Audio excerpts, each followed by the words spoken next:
À Gandrange, personne n'avait prévu un tel coup de sang. Ce vendredi 4 avril, une soixantaine de salariés veulent s'expliquer avec leur patron et ils sont furieux. C'est quand même un faux cul, hein. Et un bon faux cul. Des ouvriers révoltés, ce jour-là, ils viennent d'apprendre qu'il n'y a plus d'espoir. Leur aciérie va fermer. C'est là que la porte est ouverte. Sous les objectifs des caméras, ils envahissent le bureau du directeur. Un bureau qu'ils vont consciencieusement déménager. Un saccage en règle, un barreau d'honneur pour défendre leur usine et les centaines d'emplois qu'ils estiment menacés. Ce qui les met en colère, c'est que celui qui possède l'aciérie réalise des profits records, 7,5 milliards d'euros de bénéfices l'an dernier. Son nom est écrit sur le mur de l'usine, Mittal. Depuis 3 mois, Gandrange fait la une de toute l'actualité. Son sort est devenu une affaire d'État. Un feuilleton qui a même mobilisé le président de la République, venu sur place apporter son soutien aux salariés touchés par un plan social.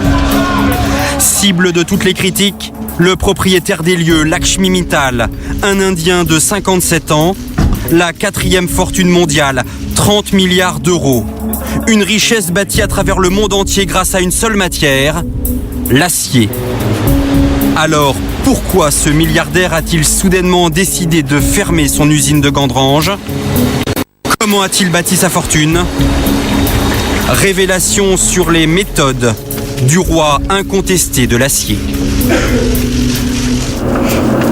La petite ville de Gandrange, dans l'est de la France. 2500 habitants et son usine, avec son toit noir et fumant qui semble recouvrir les maisons. C'est le dernier vestige d'une époque glorieuse, celle de la sidérurgie en Lorraine. Elle employait il y a 30 ans plus de 100 000 personnes. Aujourd'hui ici, il n'en reste qu'un millier, comme Didier Wagner, chef électricien dans l'usine de Gandrange. Cela fait 37 ans qu'il travaille ici. Vous la connaissez bien, cette usine ? Oui, on peut dire que je la connais bien. J'ai tourné dans tous les sens, celle-ci. Ici, on produit des aciers spéciaux de haute qualité. De grandes tiges incandescentes qui sont ensuite enroulées pour en faire ces bobines. De l'acier utilisé par l'industrie automobile. Et tout cet acier est fabriqué grâce à cet immense four électrique. Un chaudron dans lequel on verse de la ferraille de récupération. Or, ce four coûte cher à faire fonctionner, trop cher aux yeux de Lakshmi Mittal. Voilà pourquoi il a décidé de fermer une partie de l'usine et de supprimer 575 postes. Pas de licenciement, mais des propositions de travail dans d'autres usines du groupe. Beaucoup d'incertitudes pour Didier Wagner. Vous savez où vous allez travailler maintenant ou pas ? Aucune idée. Aucune idée. Ça vous fait un petit pincement au cœur ? Oui, pincement au cœur et colère. Bien sûr. Si Didier est en colère, c'est parce que son patron ne veut plus investir pour moderniser l'usine. Pas assez rentable. Car Lakshmi Mittal exige une rentabilité maximum, 2 fois supérieure à celle de ses concurrents.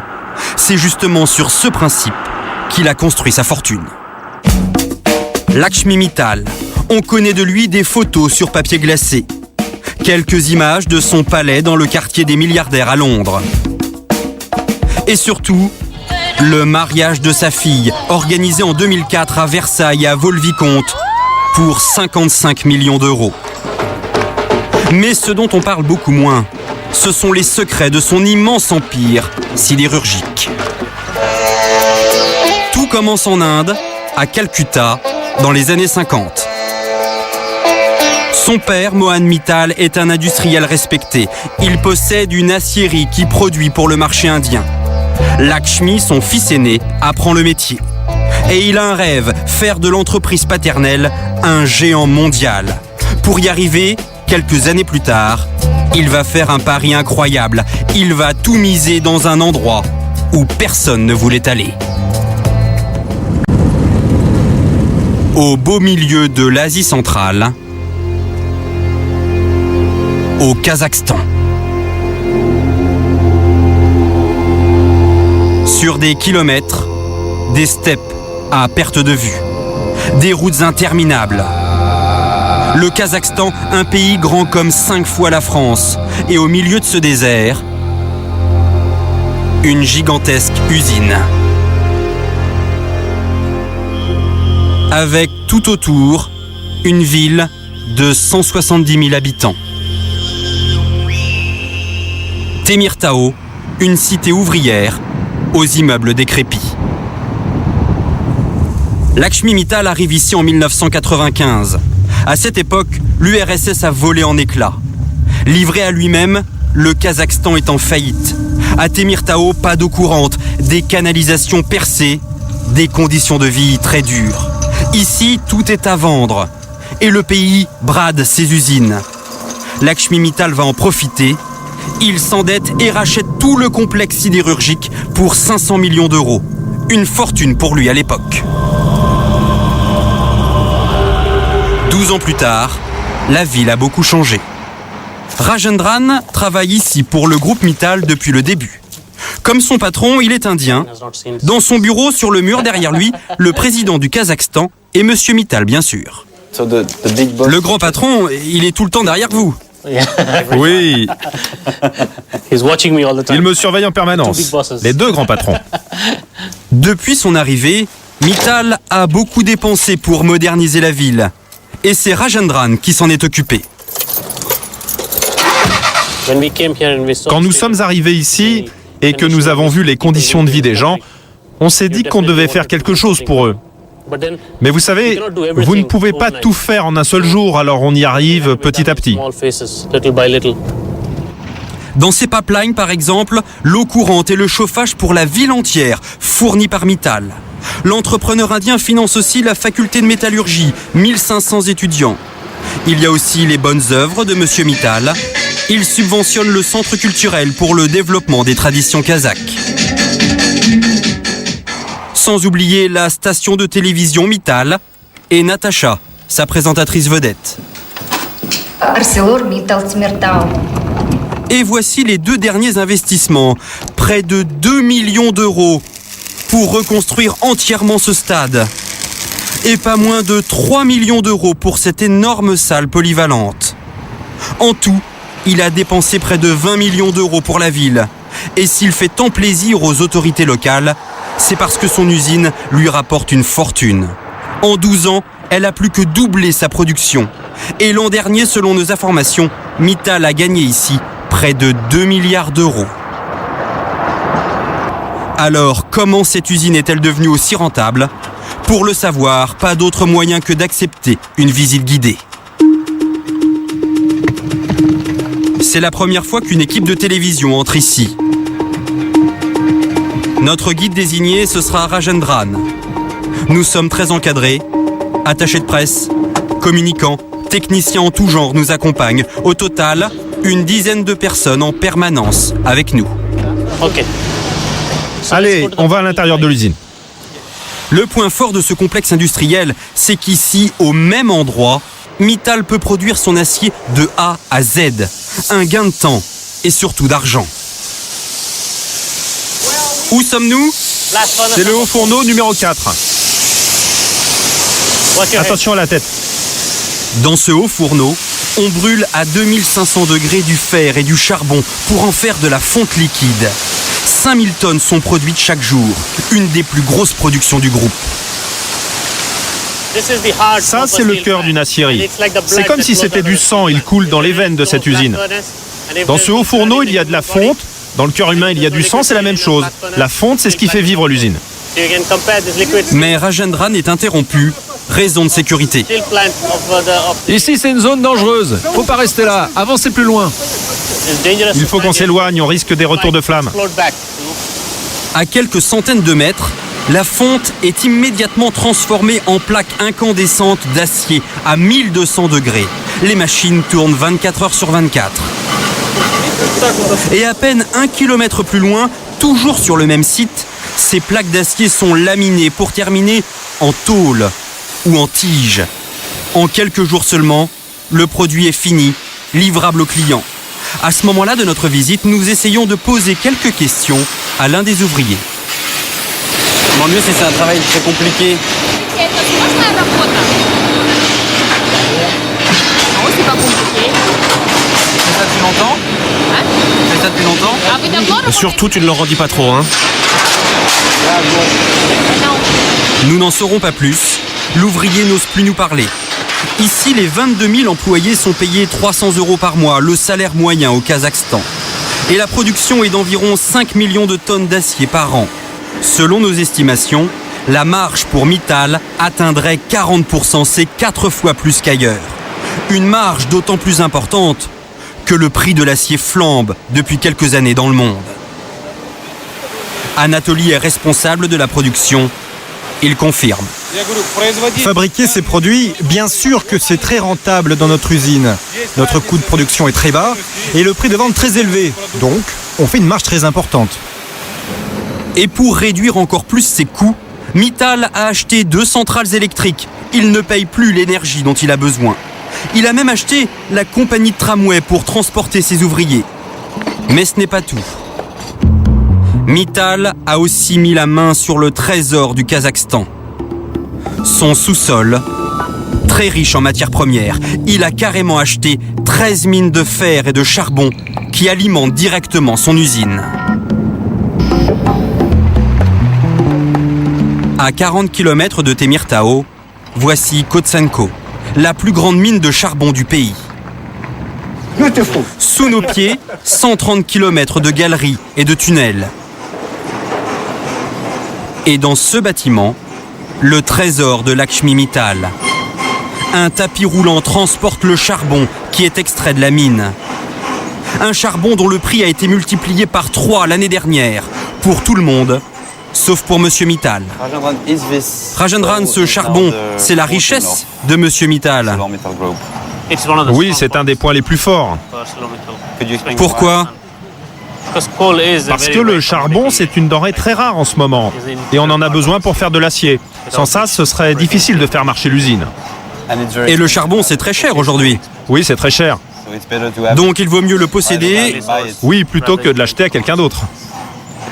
Mittal expédie son charbon par wagons entiers directement vers son usine de Temirtau. 3 millions de tonnes sortent d'ici chaque année. Une des mines les plus productives du groupe. Mais alors, jusqu'où Mittal va-t-il dans cette course au rendement ? Jour et nuit, les grandes roues des ascenseurs ne cessent de tourner pour descendre et remonter 2500 mineurs qui travaillent à plus de 700 mètres de profondeur. Après 6 heures passées au fond de la mine, les gueules noires remontent à la surface.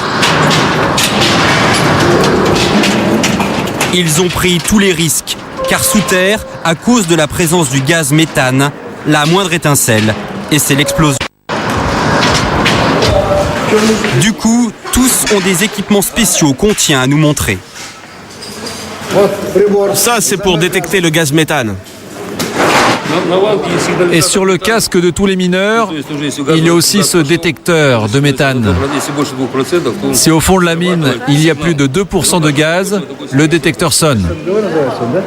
Chaque ouvrier en possède un sur son casque.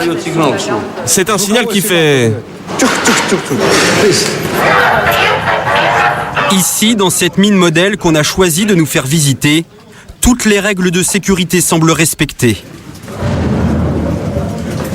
Avant d'aller travailler, les mineurs lisent même ce dernier conseil sur ce grand panneau où il est écrit « Souviens-toi, nous t'attendons à la maison, vivant et en bonne santé ». Pourtant, depuis quelque temps, les journaux dénoncent les conditions de travail dans les mines de Mittal. Exemple, la presse anglaise. Mission suicide pour les mineurs. Mittal, l'esclavagiste. Ces 3 dernières années, des accidents dramatiques ont fait plus de 100 morts. Alors pour en savoir plus, nous sommes allés, seuls cette fois, dans la ville voisine, à Karaganda, rencontrer un syndicaliste, Pavel Chomkin. Bonjour. Bonjour. Bonjour, allez-y, rentrez. Dans son appartement, il a fait venir 3 femmes qui connaissent bien le travail des mineurs. Bonjour. Sébastien. Le père de Marina Le mari de Liana et celui de Natalia, tous les trois sont morts au fond de la mine, tués dans un coup de grisou. Un des plus dramatiques, c'était en septembre 2006, 41 morts. Depuis, il y a eu un procès. Dans le dossier de Natalia, des centaines de pièces qui ont servi à prouver que les managers de Mittal avaient négligé les normes de sécurité. Voilà le schéma qui montre le circuit électrique de la mine.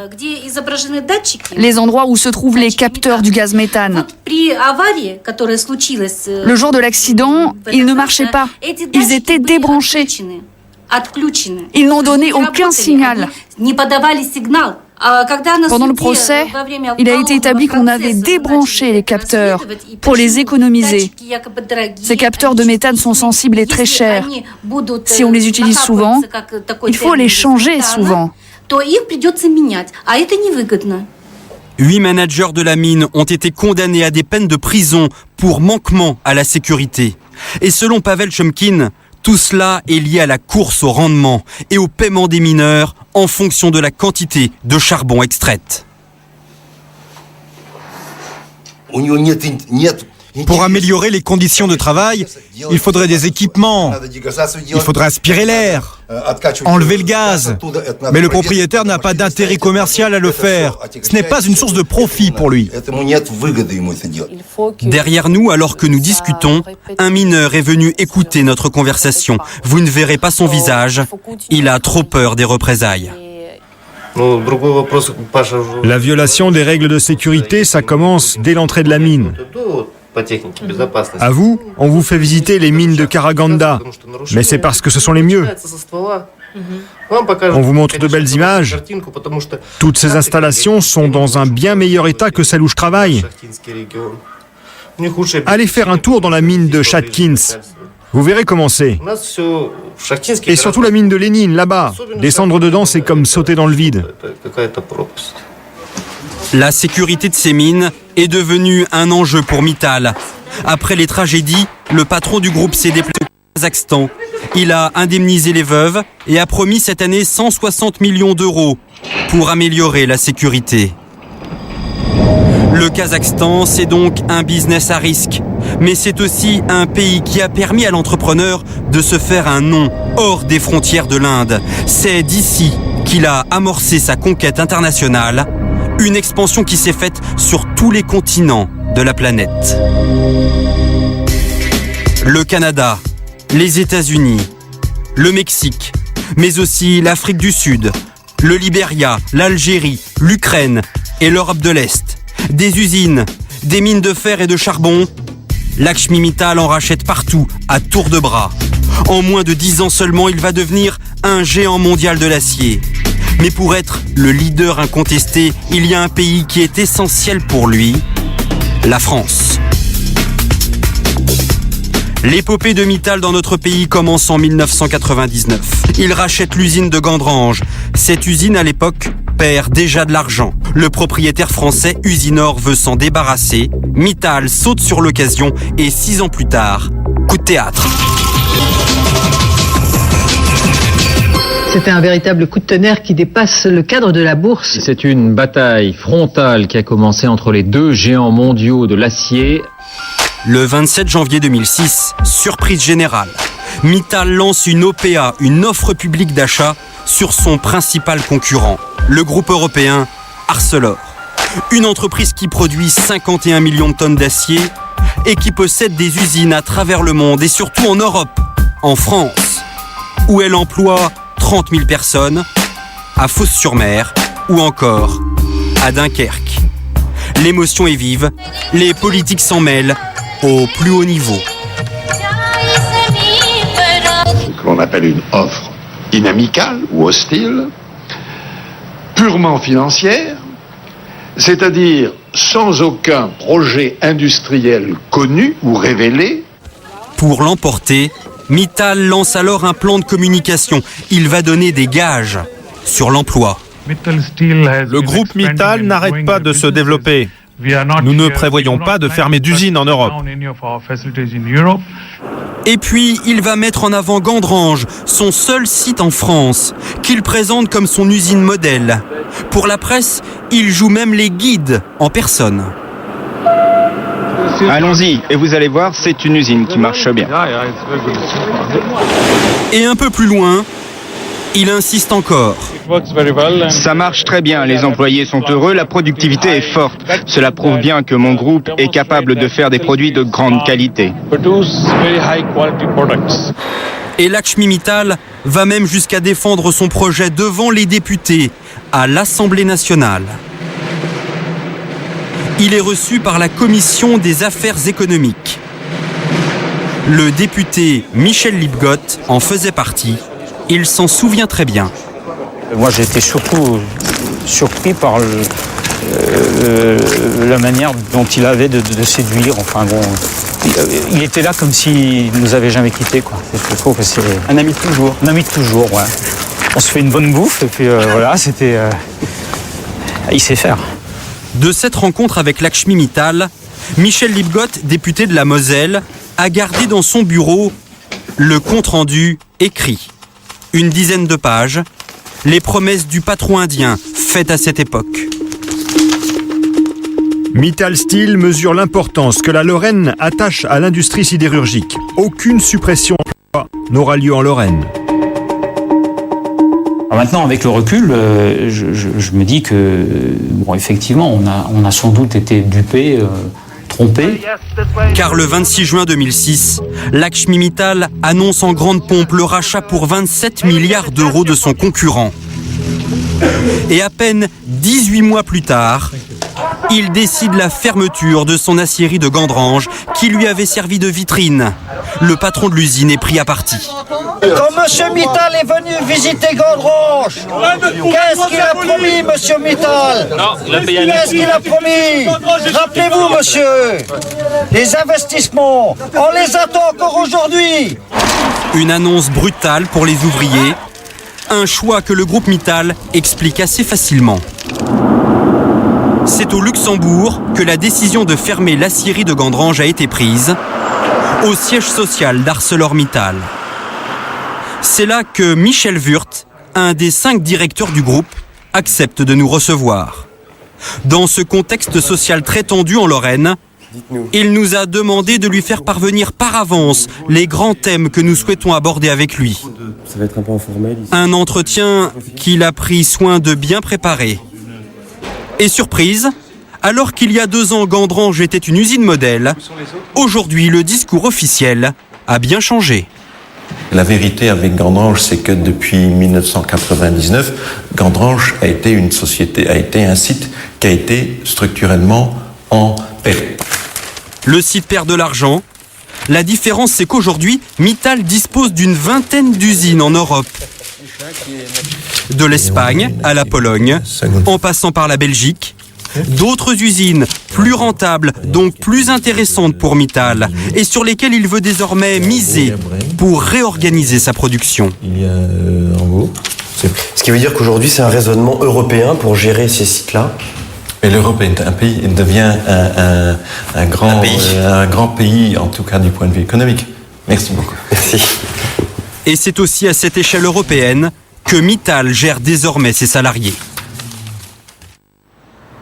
Retour en Lorraine, près de Gandrange. Didier Wagner, le chef électricien de l'aciérie, ira peut-être travailler dans un autre site du groupe, comme la direction s'y est engagée. À quelques kilomètres, ou plus loin au Luxembourg. Avec Guillaume, son fils, et Marcel, son père, ils représentent 3 générations d'ouvriers à Gandrange. La famille Wagner a vécu toutes les crises de la sidérurgie et les 100 000 emplois supprimés dans la région. T'as pas mis des médailles, hein? T'as pas mis des médailles du travail? Oh, s'il y a que ça. À eux 3, ils comptabilisent 94 ans de service à Gandrange, 50 ans rien que pour Marcel. Et pour ça, il a bien mérité ses médailles du travail. C'est combien? On n'en a pas, non. Derrière les sourires, il y a beaucoup d'amertume chez les Wagner. Malgré les promesses de Mittal de reclasser tous les ouvriers, ils savent bien que c'est un coup dur pour leur région. On parle de reclasser les 5 ou 600 employés ArcelorMittal, mais il y a tous les intérimaires qui bossent chez nous, il y a tous les sous-traitants qui bossent pour nous. Ça va faire 1500 emplois qui disparaissent. C'est que les familles qui ont des enfants là aujourd'hui, qui vont à l'école encore, qu'est-ce qu'ils deviennent tous ces jeunes-là? C'est une région qui va mourir tout tranquillement. Hein. Qu'est-ce qu'il y a? Il n'y a plus que le métal, là, et puis après ça, qui c'est qui reste? C'était pas les mêmes années. Face aux inquiétudes des Wagner, comme des autres ouvriers de Gandrange, le groupe ArcelorMittal a finalement promis de financer de nouveaux projets industriels dans la région pour 30 millions d'euros et d'y créer une centaine de nouveaux emplois.